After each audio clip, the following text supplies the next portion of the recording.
정부가 결국 비축미를 방출하기로 결정했습니다. 오래산 쌀 생산량이 기상 여건으로 감소하면서 수급 불균형이 우려된다는 이유에서인데요. 정부는 쌀 시장의 불안정성을 해소하기 위한 조치라고 하지만 농민들은 방출로 인한 피해가 발생할까 우려하고 있습니다. 산지 영향을 최소화할 방안 모색이 필요해 보입니다. 강창호 기자입니다. 정부는 올해 쌀 수급 여건을 감안해 수확기 이후 정부 비축미를 37만 톤 범위 내에서 순차적으로 시장에 공급할 방침입니다. 농림축산식품부는 최근 양곡수급안정위원회를 열어 정부 비축미 방출을 담은 쌀 수급안정 보완 대책을 마련했다고 밝혔습니다. 농식품부는 오래산 쌀 수급 불균형 분과 산지 유통업체의 재고량 부족분, 시장 안정을 위한 여유 물량을 감안해 정부 비축미를 37만 톤 범위 내에서 방출하기로 결정했다고 설명했습니다. 통계청의 조사에 따르면 올해 쌀 생산량은 350만 7천 톤으로 오래산 쌀 수요량 367만 톤보다 16만 3천 톤 부족할 전망입니다. 또 농식품부의 조사에 따르면 RPC 등 산지 유통업체의 2019년산 재고가 평년 대비 10만 4천 톤가량 적은 것으로 나타났습니다. 여기에 추후 도정 수율 변화, 수요 변화 등을 감안해 총 37만 톤 수준에서 정부 양곡 방출 물량을 결정한 겁니다.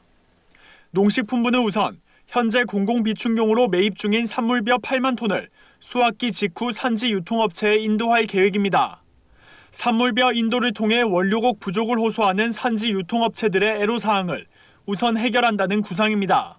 올해 산지 쌀값이 공급량 감소로 급증하면서 일부 대농이 출하를 미루는 등 산지 유통업체들의 원료곡 부족 현상이 잇따랐기 때문입니다. 농식품부는 나머지 29만 톤의 경우 내년 이후 시장 상황을 종합적으로 고려해 구곡을 단계적으로 공매할 계획입니다. 정부는 10월 말 기준 98만 톤의 정부 양곡 재고를 비축하고 있습니다.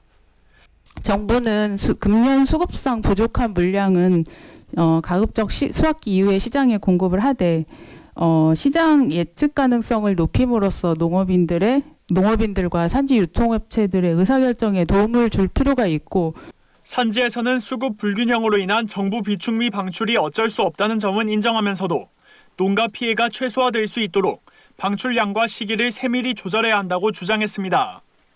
특히 쌀 시장은 물량이 아닌 예측과 전망에 좌우되는 경향이 큰 만큼 초기부터 정부 비축미를 다량 방출하기보다 시장의 반응을 살피며 점진적으로 조절하는 것이 필요하다고 지적했습니다. 공매량을 최소화하고 또 공매 시기를 최대한 뒤로 미뤄야 된다라는 입장이고요. 우선은 적은 양, 한 5만 톤 정도부터라도 적은 양을 시작으로 공매 발표를 하고 그거에 대한 시장의 어떤 변동 상황을 좀 파악을 먼저 해야 된다. 정부가 비축미를 방출하기로 결정한 가운데 농가 피해를 최소화하는 방향으로 진행될 수 있을지 관심이 집중되고 있습니다. MBS 뉴스 강창호입니다.